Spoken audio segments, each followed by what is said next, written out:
Dice así Oseas 12, verso 1 al 6. Efraín se apacienta de viento y sigue al solano. Mentira y destrucción aumenta continuamente, porque hicieron pacto con los asirios y el aceite se lleva a Egipto. Pleito tiene Jehová con Judá para castigar a Jacob conforme a sus caminos. Le pagará conforme a sus obras. En el seno materno tomó por el calcañar a su hermano, y con su poder venció al ángel. Venció al ángel y prevaleció. Lloró y le rogó. En Betel le halló y allí habló con nosotros. Mas Jehová es Dios de los ejércitos, Jehová es su nombre. Tú pues, vuélvete a tu Dios, guarda misericordia y juicio, y en tu Dios confía siempre. Amén. Señor, bendiga su palabra, hermanos. Nosotros pueden sentarse, por favor.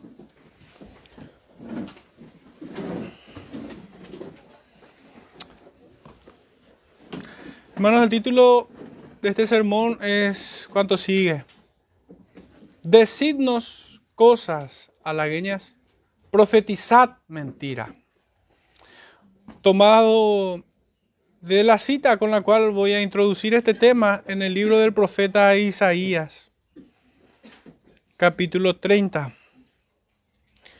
versículos 1 en adelante dice: Ay de los hijos que se apartan, dice Jehová, para tomar consejo y no de mí, para cobijarse con cubierta y no de mi espíritu, añadiendo pecado a pecado, que se apartan para descender a Egipto y no han preguntado de mi boca para fortalecerse con la fuerza de Faraón y poner su esperanza en la sombra de Egipto. Pero la fuerza de Faraón se os cambiará en vergüenza y el amparo en la sombra de Egipto en confusión. Cuando estén sus príncipes en Zoán y sus embajadores lleguen a Anes, todos se avergonzarán del pueblo que no les aprovecha, ni los socorre, ni les trae provecho, antes les será para vergüenza y aún para oprobio. Profecía sobre las bestias del Neguet, por tierra de tribulación y de angustia, de donde salen la leona y el león, la víbora y la serpiente que vuela. Llevan sobre lomos de asnos sus riquezas y sus tesoros sobre jorobas de camellos, a un pueblo que no les será de provecho. Ciertamente Egipto en vano e inútilmente dará ayuda, por tanto yo le di voces, que su fortaleza sería estarse quieto. Ve pues ahora y escribe esta visión en una tabla delante de ellos y regístrala en un libro para que quede hasta el día postrero eternamente y para siempre. Porque este pueblo es rebelde, hijos mentirosos, hijos que no quisieron oír la ley de Jehová, que dicen a los videntes, no veáis, y a los profetas, no nos profetices lo recto, decidnos cosas halagüeñas, profetizad mentiras. Dejad el camino, apartaos de la senda, quitad de nuestra presencia al Santo de Israel. Por tanto, el Santo de Israel dice así: porque desechasteis esta palabra y confiasteis en violencia y en iniquidad, y en ellos os habéis apoyado, por tanto os será este pecado como grieta que amenaza ruina, extendiéndose en una pared elevada, cuya caída viene súbita y repentinamente. Y se quebrará como se quiebra un vaso de alfarero, que sin misericordia lo hace en pedazos, tanto que entre los pedazos no se halla tiesto para traer fuego del hogar o para sacar agua del pozo. Verso 15. Porque así dijo Jehová el Señor, el Santo de Israel: en descanso y en reposo seréis salvos, en quietud y en confianza será vuestra fortaleza. Y no quisisteis, sino que dijisteis, no, antes huiremos en caballos, por tanto vosotros huiréis, sobre corceles veloces cabalgaremos, por tanto serán veloces vuestros perseguidores. Un millar huirá a la amenaza de uno, a la amenaza de 5 huiréis vosotros todos, hasta que quedéis como mástil en la cumbre de un monte y como bandera sobre una colina. Amén. Ciertamente este texto nos presenta de manera muy precisa lo que estaba ocurriendo o lo que sigue ocurriendo al tiempo que el profeta Oseas no desmaya en predicarle a un pueblo duro de cerviz, incircunciso de corazón, rebelde hasta la médula. Fíjense cuán claro es el contraste que tenemos a este pueblo apóstata con el verdadero Israel. Con el verdadero Israel de Dios. Ellos no quisieron oír. El verso 9 claramente lo dice. Este pueblo es rebelde. Hijos mentirosos. Hijos que no quisieron oír la ley de Jehová. Al punto que se atrevían a decir, no veáis. Y a los profetas decían, no profeticéis lo recto. Decidnos cosas halagüeñas. Profetizad mentira. Hermanos, esto es lo que todo incircunciso quiere oír. Mentiras, cosas halagüeñas. Prefieren que uno le hable de la autoestima, de cuán valioso es, de cuán hermoso es, de cuánto el Señor necesita de él, cuántos talentos tiene. Al punto que obviamente es Cristo quien mengua para que ellos crezcan. Esa es la lógica espiritual que estos incircuncisos tienen. El día de hoy y así también en aquellos días. Se jactaban de ser hijos de Abraham. Se jactaban de tener por padre a Jacob. Decían que los patriarcas eran suyos. Según la carne pudiera ser, pero no según el espíritu. No eran hijos de la promesa, sino más bien eran hijos de ira. Hermanos, a lo largo de estos 6 versículos vamos a estar dividiendo en 4 puntos. El primer punto, presentamos una idea que resume un poco mi entendimiento acerca del texto. Perseguir vanidades ilusorias. Ese es nuestro primer punto, tocante al verso 1. La segunda idea es tocante al verso 2. Compara con Judá, su hermana. En nuestro punto 3 es tocante al verso 3 y 4. El profeta sigue comparando, pero en este caso compara con Jacob, su padre. Y por último, cuarto y último punto es tocante al verso 5 y 6. Vuélvete y confía en Dios. Y allí terminaríamos con una reflexión final. Pero ya entrando en nuestro primer punto, persiguieron vanidades ilusorias. O en infinitivo, perseguir vanidades ilusorias, porque esto aún es una verdad espiritual para quienes persiguen vanidades ilusorias. Efraín se apacienta de viento y sigue al solano. Cuán normal y natural es que los que desprecian a Cristo persistentemente rehuyen de Él e inmediatamente buscan con astucia alimentar sus esperanzas de esquivar las consecuencias de sus pecados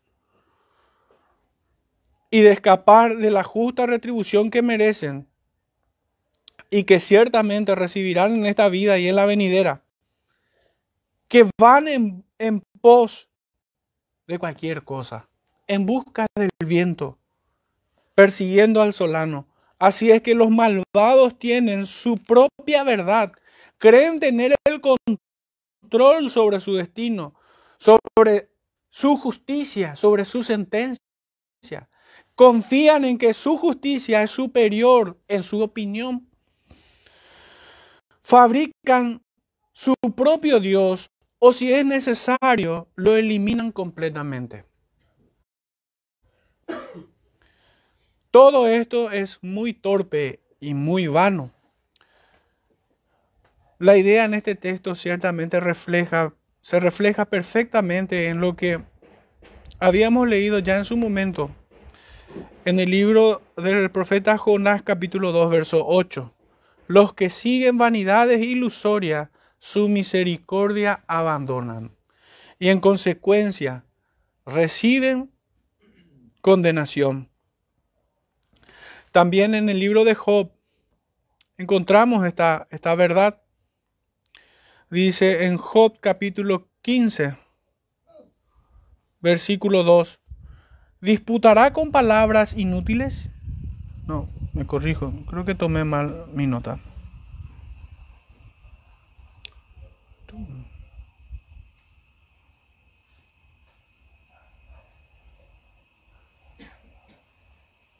No, tomé mal mi nota. Jeremías 22:2.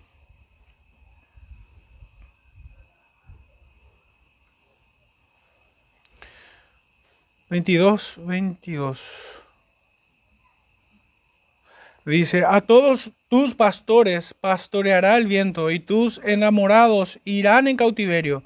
Entonces te avergonzarás y te confundirás a causa de toda tu maldad. En Israel no faltaba ciertamente pastores. De hecho, que el profeta Amós acusa de manera personal a uno. En el capítulo 7, justamente, del libro del profeta Amós. Pero este pueblo amaba el ser pastoreado con cualquier cosa, con cualquier viento de doctrina que pudiera favorecer sus esperanzas de huir del castigo que se merecía. No querían oír a predicadores, a profetas como Amós o como Oseas. Preferían alimentarse de cualquier cosa. De hecho, en nuestro capítulo 8 de Oseas, verso 7, ya habíamos leído: vinieron los días del castigo, vinieron los días de la retribución. No, pero me corrijo. Dice 8:7. Porque sembraron viento y torbellino segarán. No tendrás mies, ni su espiga hará harina, y si la hiciere extraño la comerán. Ellos habían sembrado viento y torbellino segarán, dice la escritura. Obviamente es una metáfora que les muestra cuán vanas son las esperanzas de aquel pueblo que prefería oír mentira, oír en pos de engañadores. Sus corazones solo supuraban soberbia y altivez, engañándose a sí mismos. Por eso el profeta sigue diciendo: mentira y destrucción aumentan continuamente. Esta es la realidad. Aunque el hombre construya un castillo de mentiras, nunca lo mantendrá seguro, ni lo ayudará a escapar de las consecuencias de pelear contra el Dios de los ejércitos. No hacen más que aumentar su desgracia. El profeta añade diciendo: porque hicieron pacto con los asirios y el aceite se lleva a Egipto. No tengo dudas que el pecado estupidiza completamente al hombre. Lo hace absolutamente irracional. Aturde todos sus sentidos y estafa a su propia alma. Recordemos a la humanidad que pereció poco antes del diluvio, a los moradores de Sodoma antes de la caída del fuego, al hijo pródigo despertando su conciencia en el cielo, al rico insensato deleitándose en sus riquezas, ignorando el destino de su propia alma. Y recordemos también al rico despertando en las llamas de su condenación. Ninguno de estos actuó con cordura y sensatez. Todos ellos procuraron el placer. Todos escogieron un camino de mentira y destrucción, haciendo la salvedad, obviamente, del hijo pródigo. Al mismo tiempo que desechaban toda exhortación, así se condujo aquella Israel apóstata. Despreció el auxilio del profeta para entregarse a los brazos de un mundo caído y pecador. En Oseas 5:13 habíamos leído: y verá Efraín su enfermedad y Judá su llaga. Irá entonces Efraín a Asiria y enviará al rey Jareb, mas él no os podrá sanar ni os curará la llaga. Fíjense, hermanos, que esto ya le había sido dicho por el profeta Oseas.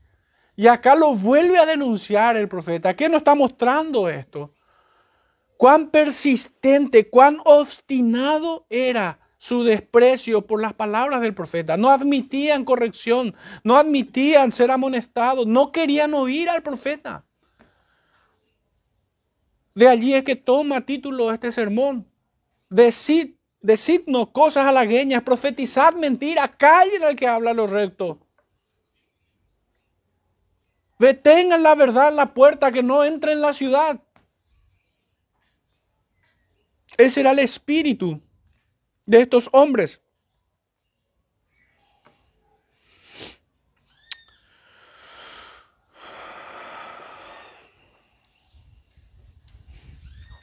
No querían oírlo.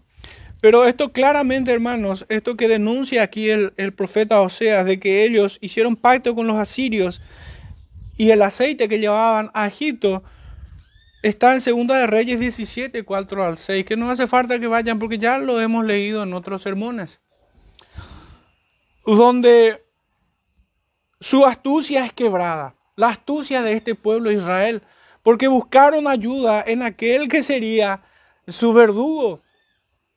Buscaron ser socios de sus asesinos, de un pueblo que le iba a someter bajo tributos y que los iba a esclavizar y que finalmente los iba a eliminar.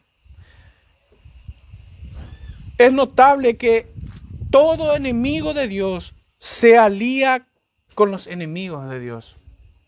Un filósofo bastante impío decía que el enemigo de mi enemigo es mi amigo. No porque tengan algo ellos en común como algo bueno, sino que lo único que les une es su enemistad contra otro, en este caso contra Dios. Y si fuera posible, se unirán para ir en contra de su enemigo en común. Eso es lo que quiere decir. Este filósofo se llamó Friedrich Nietzsche. Por esto decía que el enemigo de Dios busca ayuda en los enemigos de Dios. Pero así solo aumenta su condenación. Hermanos, ¿qué han hecho absolutamente todos los que abandonaron la congregación? Piensen por un momento. ¿Qué han hecho todos ellos? Todos quienes despreciaron la iglesia de Cristo, el cuerpo del Señor. ¿Por qué se han ido? Primera pregunta. ¿Y en dónde están? Es la segunda pregunta. ¿Por qué se han ido? ¿No se han ido acaso porque preferían escuchar cosas halagüeñas y que detestaban la corrección y la amonestación? ¿No se han ido por eso? ¿Y en dónde están ahora? ¿No han buscado acaso a los enemigos de Dios para hacer pacto y alianza? ¿No están hoy comerciando con Egipto y haciendo pacto con Asiria? Vemos, hermanos, que esta realidad espiritual trasciende las páginas de las Escrituras y la vemos vívidas en nuestra propia experiencia. Han ido estos por camino de mentira y destrucción. Buscaron refugio en el mundo, hicieron pacto con Asiria y comercian con Egipto hoy. Abandonaron su misericordia yendo en pos de vanidades ilusorias. Nuestro segundo punto. El profeta Oseas compara a Israel con su hermana Judá. Pleito tiene Jehová con Judá para castigar a Jacob conforme a sus caminos. Pudiera ser un poco confusa entender la idea o el significado detrás de estas palabras, pero se hace mucho más asequible en otras versiones, en otras traducciones. La Biblia de las Américas traduce de esta manera: el Señor tiene también contienda con Judá y castigará a Jacob. En la Reina Valera contemporánea dice: el Señor tiene pleito con Judá, va a castigar a Jacob por sus acciones. Y por último tomo la Nueva Traducción Viviente, donde dice: ahora el Señor presenta cargos contra Judá, está a punto de castigar a Jacob por todos sus caminos engañosos. La intención del profeta queda clara, pues en todo su discurso no hace más que intentar persuadir a un pueblo rebelde con todos los recursos posibles. En este punto los lleva a pensar que ¿cuál sería nuestro destino? Israel debiera de pensar, o el profeta procura llevarle a esta meditación de cuál sería nuestro destino si Judá, que no pecó como nosotros, será castigada por el Señor. ¿Cuánto más nosotros? ¿Y por qué esta comparación? Recordemos que Judá aún estaba sujeto a la ley de Dios en todo lo referente a las autoridades civiles y religiosas, que eran legítimas, pero también en cierta medida habían pecado como su hermana Israel, coqueteando con pueblos paganos, aunque sin embargo no habían corrompido la adoración como lo había hecho Israel.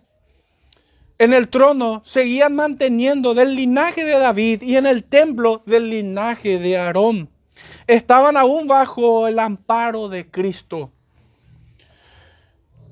Pero si Dios castiga a sus hijos que no han corrompido aún la adoración, ¿cuánto más aquellos que se comportan como sus enemigos, reduciendo la casa de Dios en casa de ídolos?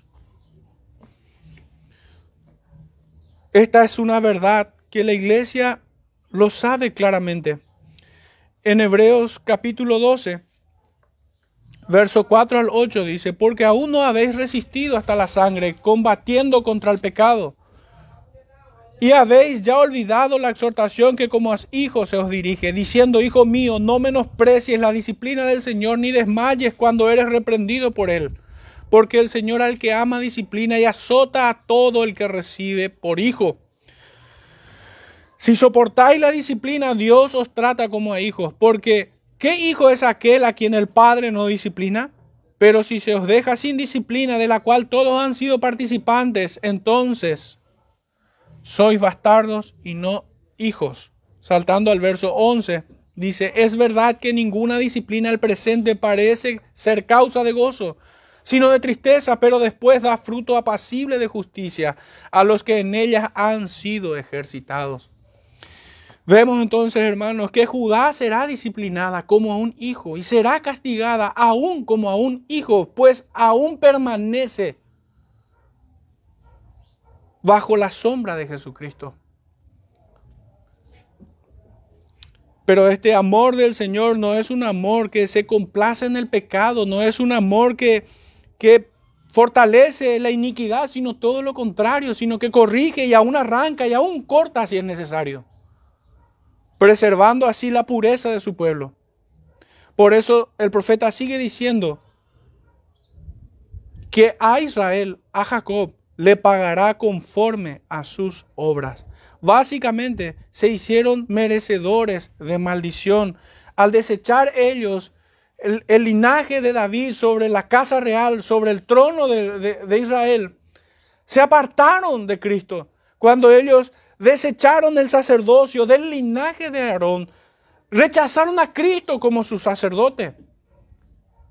Se habían apartado de ellos, por tanto ellos se hacían merecedores, dignos de toda maldición. Anoche estábamos leyendo en 1 Corintios capítulo 16, verso 22, que el que no amare al Señor Jesucristo sea anatema, sea maldito. También leemos en Gálatas 1, 8 al 9, que maldito aquel que trajere otro evangelio diferente al que ha sido anunciado. Y este pueblo se había apartado de Cristo, se había apartado de su ley, de aquellas sombras que prefiguraban a Cristo en el templo y en el trono de David. También leemos en 2 de Timoteo, capítulo 1, verso 8 y 9. Por tanto, no te avergüences de dar testimonio de nuestro Señor, ni de mí, preso suyo, sino participa de las aflicciones por el evangelio según el poder de Dios, quien nos salvó y llamó con llamamiento santo, no conforme a nuestras obras, sino según el propósito suyo y la gracia que nos fue dada en Cristo Jesús antes de los tiempos de los siglos, dice. De estos se habían apartado aquella Israel apóstata. Finalmente tomo un texto más en Judas, verso 15. 14 y 15 dice: de estos también profetizó Enoc, séptimo desde Adán, diciendo: he aquí vino el Señor con sus santas decenas de millares, para hacer juicios contra todos y dejar convictos a todos los impíos de todas sus obras impías que han hecho impíamente y de todas las cosas duras que los pecadores impíos han hablado contra él. Aquella Israel debía comparar que si debía compararse con su hermana.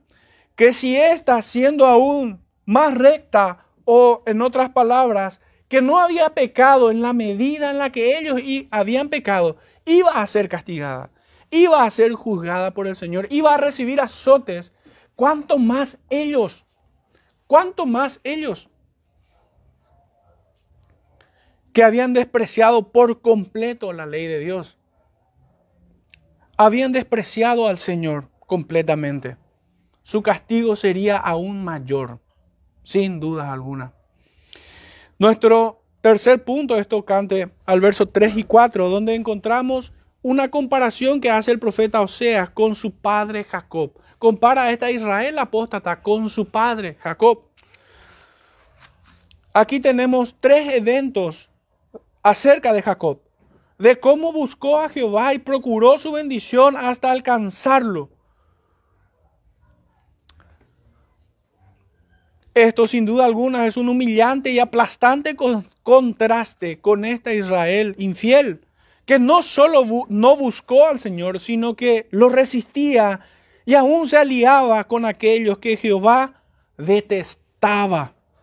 Fijémonos en el texto, dice, en el seno materno tomó el calcañar a su hermano. Obviamente hace mención de Génesis 25, verso 26, donde vemos que Jacob luchó antes que nadie por alcanzar la bendición que solo hay en Cristo, el primogénito de Dios. Se puede alcanzar y lo alcanzó. Luchó contra su hermano, luchó contra aquel que el Señor aborrece. Es duro decirlo, que el Señor aborrecía, pero no podemos ir más allá de lo que la Escritura misma nos dice. Pues en Romanos capítulo 9, verso 13 dice, como está escrito, a Jacob amé, mas a Esaú aborrecí. Jacob luchó contra aquel que el Señor aborrece.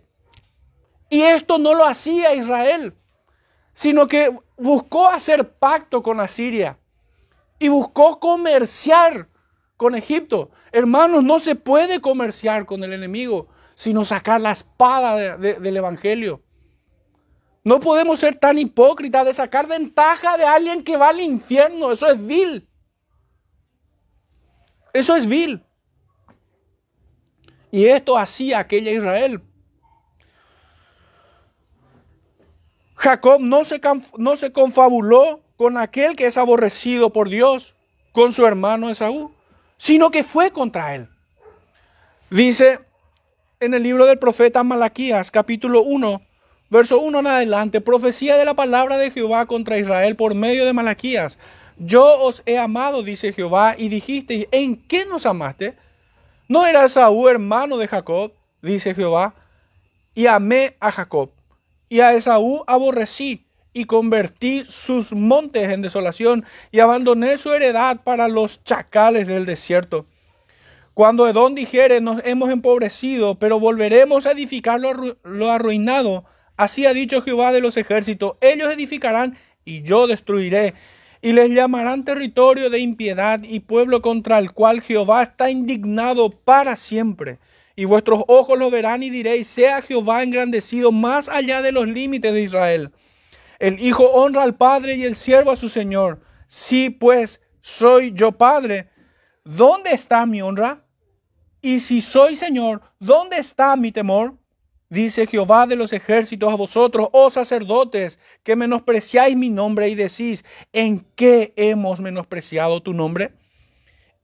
En que ofrecéis sobre mi altar pan inmundo. Y dijisteis, ¿en qué te hemos deshonrado? En que pensáis que la mesa de Jehová es despreciable. Así se comportó Esaú, despreciando por un plato de lentejas su primogenitura.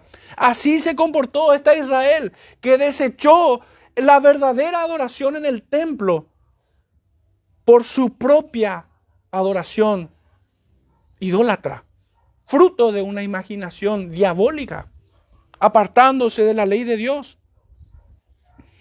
No fue como su padre Jacob.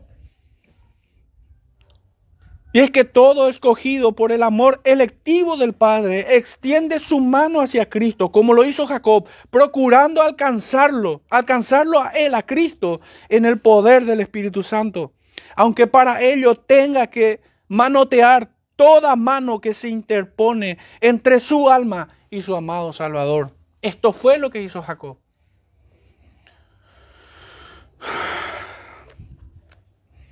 En esa acción de Jacob contra Esaú, en el vientre de su madre, es como si escuchásemos el grito de un niño que pudiese hablar: quítese, que yo anhelo contemplar el rostro de mi Cristo. Continúa el profeta diciendo, el profeta Oseas: y con su poder venció al ángel y prevaleció. Este es el segundo evento que encontramos acerca de Jacob y con la cual el profeta Oseas compara a esta Israel apóstata con su padre Jacob. Es necesario ponernos en perspectiva para entender el texto. Dios no requiere de hacer ni el más mínimo esfuerzo para raer a toda la humanidad de sobre la faz de la tierra. En menos de una milésima de segundo, por siquiera pudiéramos calcular un tiempo, pudiera hacer desaparecer de su presencia toda la creación y hacerla nueva. De hecho, esa es la promesa de la regeneración de todas las cosas. Tanto es así que escrito está en Éxodo 33, 20, que no existe hombre que haya visto a Dios y viva para contarlo. Ahora bien, el ángel con el que peleó Jacob no era otro que el ángel de Jehová, una cristofanía, el verbo preencarnado. Este evento se encuentra retratado en Génesis 32, verso 24 al 30, que ya lo hemos estudiado por la tarde en las predicaciones que nuestro pastor Eduardo viene haciendo. Pero Calvino comenta acerca de este texto diciendo: este ángel era verdadero y esencialmente Dios. Así de contundente. Como un ángel mediador se había presentado, como un mensajero divino, como Dios mismo, aquel que salva y bendice a sus escogidos. En el libro de Santiago, capítulo 1, versos 16 y 17 leemos: amados hermanos míos, no erréis, toda buena dádiva y todo don perfecto desciende de lo alto, del Padre de las luces, en el cual no hay mudanza ni sombra de variación. Y en Efesios capítulo 1, verso 3 leemos: bendito sea el Dios y Padre de nuestro Señor Jesucristo, que nos bendijo con toda bendición espiritual en los lugares celestiales en Cristo. La bendición que alcanzó Jacob es en Cristo. Él mismo le concedió fuerza a Jacob para procurar su favor. Su gracia lo sostuvo. Y es que Dios pelea con y por sus hijos. Lejos de cualquier impulso pecaminoso en el corazón de Jacob, humildemente procuró la bendición de su Redentor. En el libro de Hebreos capítulo 7, verso 7 leemos: y sin discusión alguna, el menor es bendecido por el mayor. Esto es lo que buscó Jacob. Sin duda reconoció a aquel que estaba delante de él. Aún Job los dice en sus propias palabras en el capítulo 13 del libro de Job, verso 15. He aquí, aunque él me matare, en él esperaré. No obstante, defenderé delante de él. Fíjense cómo dice: defenderé delante de él mis caminos. Aunque me matare, en él esperaré. Ese era el sentir de Jacob al estar frente al Señor. Y es que en mucha medida él hubiera preferido morir aferrado a su Cristo que separado de él, aunque hubiese sido aplastado por el dedo más pequeño del Señor. En el Evangelio de Juan, capítulo 6, versículos 67 al 69 leemos: Dijo entonces Jesús a los 12, ¿queréis acaso iros también vosotros? Le respondió Simón Pedro, Señor, ¿a quién iremos? Tú tienes palabras de vida eterna. Y nosotros hemos creído y conocemos que tú eres el Cristo, el Hijo del Dios viviente. Fíjense que aquel que reconoce a su Salvador no busca huir de él, sino que se aferra a él. Es el mismo sentir que vemos en Jacob, que vemos en Job y que vemos también aquí en el apóstol Pedro. Pero así en todo hijo suyo. Pero aquella Israel fracasaba pavorosamente en esta actitud comparada con su padre Jacob. Y es que es 1000 veces preferible la muerte más atroz que estar separado de Cristo. ¡Qué contraste vemos entre Jacob con esta Israel apóstata! Ciertamente el Señor perfecciona su poder en nuestra debilidad, así como lo vemos que hizo en Jacob, en Job y en Pedro. Pero así como lo hizo en Jacob, lo mismo hizo con Pablo. A ambos le bastaron sus gracias. Pero transfiero la pregunta, ¿les basta su gracia? Por último dice el profeta, que Jacob lloró y le rogó. En Betel le halló y allí habló con nosotros. Este evento acerca del llanto y el ruego de Jacob no se encuentra explícitamente en el libro de Génesis. Pudieran revisar más tarde Génesis 28, versos 10 al 16, donde no se narra esta particularidad.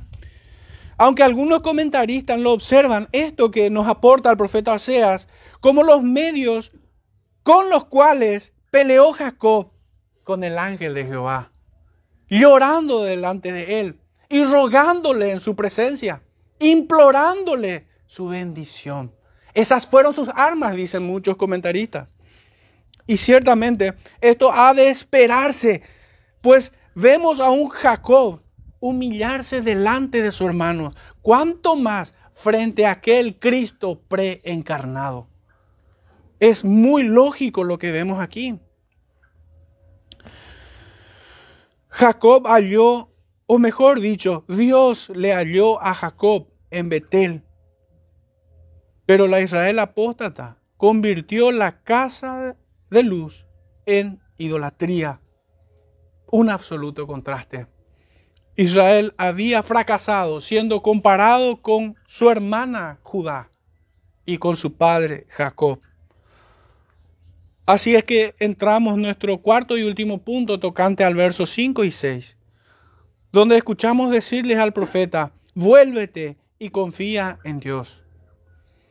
Dice el verso 5, mas Jehová es Dios de los ejércitos, Jehová es su nombre. Estas palabras son como una cachetada en el rostro de un incrédulo muy imbécil, al punto que no comprendía seriamente la gravedad de su situación y tampoco pudiera dimensionar la inmensidad de su enemigo, que en este caso es el Dios de los ejércitos. El Señor se presentaba por boca del profeta como un Dios de guerra, presto para aniquilarlos. Ellos eran sus enemigos, pero estos eran en su incredulidad tan imbéciles que ni siquiera reconocían a quién tenían enfrente y contra quién estaban peleando. Un poco se dibuja esta escena cuando en Hechos capítulo 9 nosotros vemos que el Señor le dice, dura cosa te es dar coces contra el aguijón. Pablo, como pateando un clavo, solo podía estropearse. Y es que no hay forma que un solo enemigo pudiera hacer mella en el poderoso Dios de los ejércitos. Ellos habían olvidado a Jehová, pese a que habían recibido tal instrucción.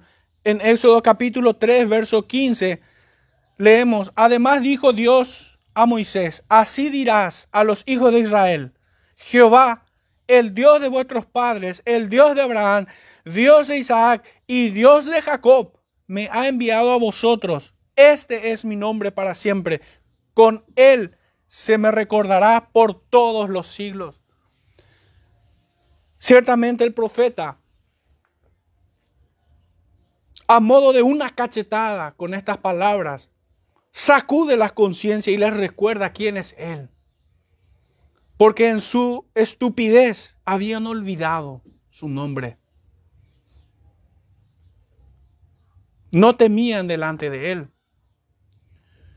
Su religión no era otra cosa que mandamientos de hombres y no el temor de Dios en sus corazones.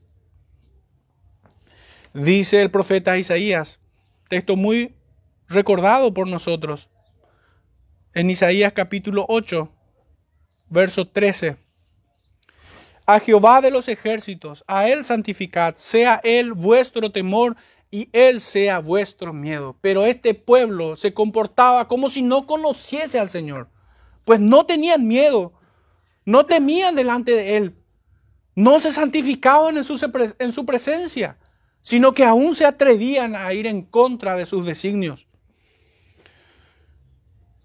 Por eso, finalmente el profeta le dice en el verso 6 a este pueblo: tú pues, vuélvete a tu Dios y guarda misericordia y juicio, y en tu Dios confía siempre.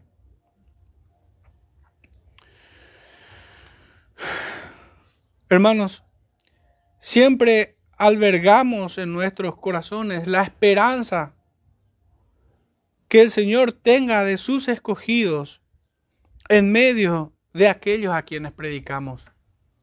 El profeta aquí no se para a predicar a una Israel con el deseo morboso de solamente provocarles a ira, aunque esto es inevitable que ocurra. El Señor, como ningún otro hombre, sufrió esta persecución en su ministerio. Le detestaban. Una y otra vez buscaban piedra para apedrearlos. Pero así fue todo profeta suyo. Es detestado. Pero a pesar de esta realidad, debemos pararnos como Esteban en los días de su muerte, predicándole a un pueblo con la esperanza de que el Señor salve al menos uno. Recordemos que ese fue el ejemplo de nuestro padre Abraham. Abraham intercedió por Sodoma y Gomorra, por 50, por 40, por 30, por 20, por 10, por 1 siquiera.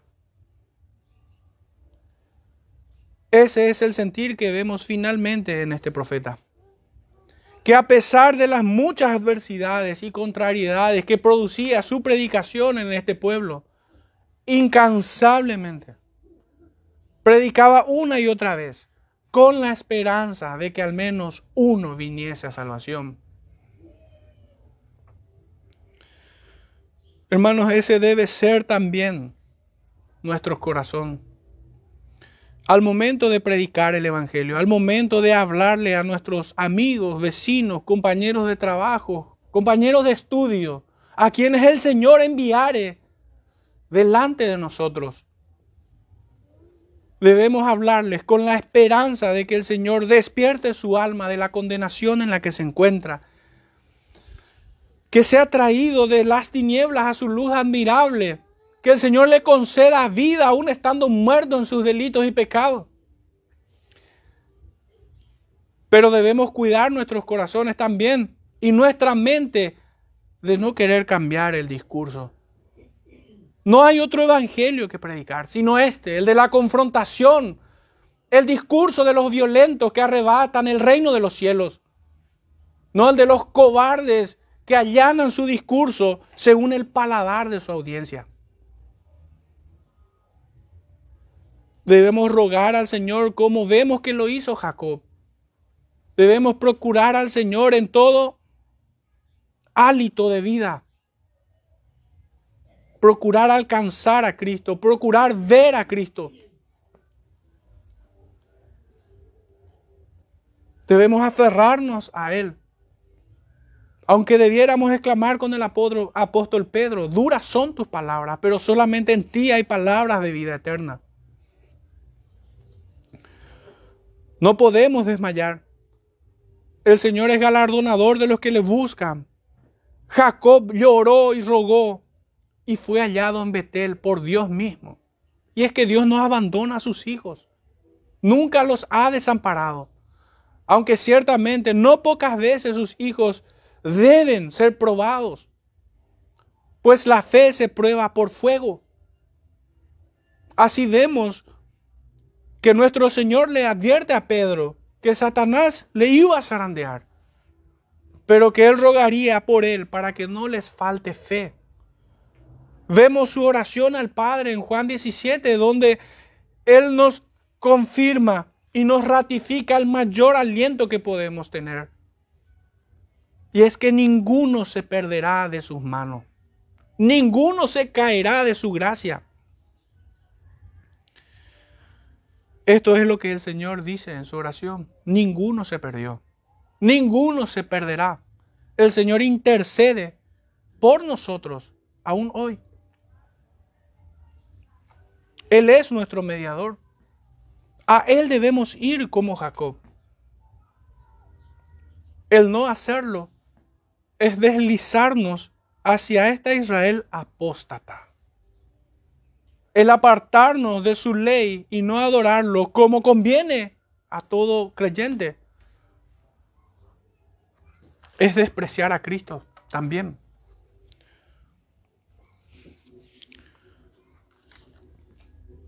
Escuchaba en esta mañana una predicación donde se hacían eco de las palabras de John Owen, donde él decía que la tentación no puede ser resistida separados de Cristo. La tentación no puede ser resistida a nuestra humanidad, de nuestra carne, sino solamente refugiándonos en Él, así como lo hizo Jacob. No hay otra forma de resistir al diablo para que huya de nosotros, si no estamos bajo las sombras de sus alas. Y hermanos, esto no es una abstracción, no es una máxima que nosotros debamos escribir en un papel y colgarla en la pared. Es refugiarnos en sus palabras. Es yendo a la oración una y otra vez.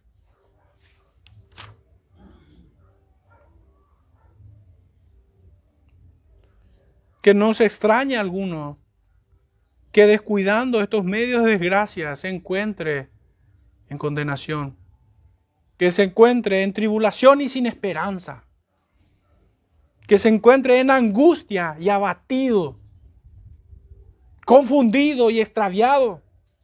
Tal vez procurando los negocios de Egipto o los pactos con Asiria.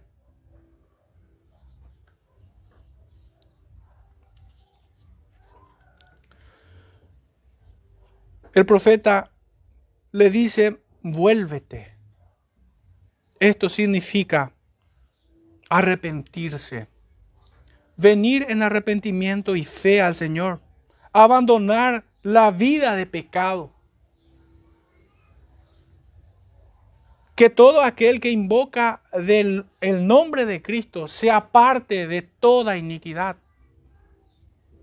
Nosotros no podemos perseverar en Cristo y en el pecado. No se puede. Uno debe menguar. Y en todo nacido de nuevo, es el pecado quien es sofocado y aplacado. Y Cristo es quien crece en nuestro interior. Hermanos, debemos examinarnos. No sea que nosotros nos deslicemos hacia este camino de muerte y destrucción, de mentira y destrucción, en el cual se conducía aquella Israel. No debemos conformarnos con pensar que estamos bien, pues la instrucción apostólica es que el que esté firme mire que no caiga. No nos hagamos sabios en nuestra propia opinión. Hermanos, nuestras oraciones nunca bastan. Siempre necesitamos ir más al Señor.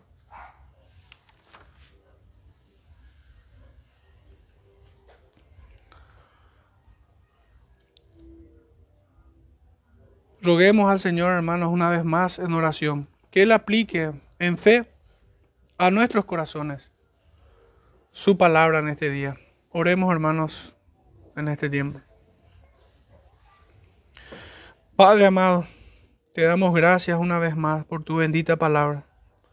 Gracias, Señor, porque ella siempre ha llegado a tiempo a tus hijos, para amonestarnos, para advertirnos, Señor, para exhortarnos, pero también para consolarnos y llenarnos de esperanza, para confirmar en nosotros la promesa de tu Evangelio, el reunirnos con Cristo, Señor, en aquel día. Pero te rogamos, Señor, que en el tiempo de nuestro peregrinaje nos acompañes, Señor, perdonando nuestros pecados, limpiándonos de toda mala conciencia, Señor. Permítenos acercarnos a ti con limpia conciencia.